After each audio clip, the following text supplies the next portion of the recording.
upon a time, there lived a proud rose that was incredibly proud of her beautiful looks. The only disappointment it had was that it grew beside an ugly cactus.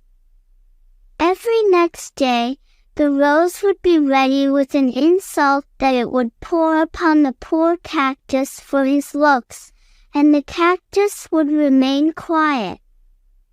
No matter how hard every other plant in the garden tried to make, the rose saw some senses, but she was too swayed by her good looks. One fine day, a pine tree near the blossomed rose said that it wished it was such a beautiful flower and hoped it could also be so lovely one fine day. Another tree said to the pine that there was no need to be sad as we did not have everything. Hearing the conversation, the rose replied to the trees and said that it seemed like she was the most beautiful flower in this forest.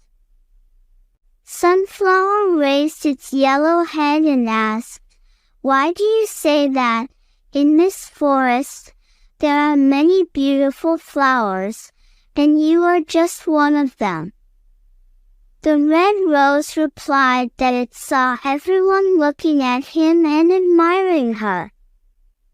The next moment Red Rose added her cunning wit by humiliating the cactus beside it and called it ugly and full of thorns.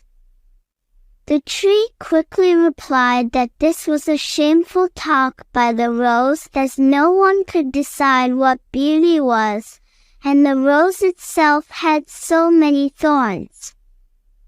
As the days passed, the rose would look at the cactus and say insulting things. The cactus never got upset and even advised the rose that God did not create any form of life without a purpose. Spring passed, and the weather became hot. Life became severe in the forest as there was no rain for very long. The red rose became wilt.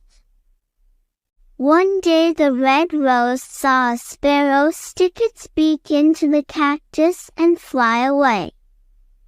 The rose was amazed by this and asked the pine tree what the birds were doing. The pine tree replied that the birds were getting water from the cactus, which was hurting the cactus by the holes they made inside it, but it could not see the birds suffer, and thus it was helping them.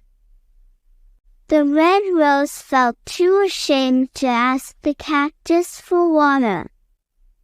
But finally, it did ask for help, and the cactus kindly agreed. The birds filled their beaks with water and watered the rose's roots.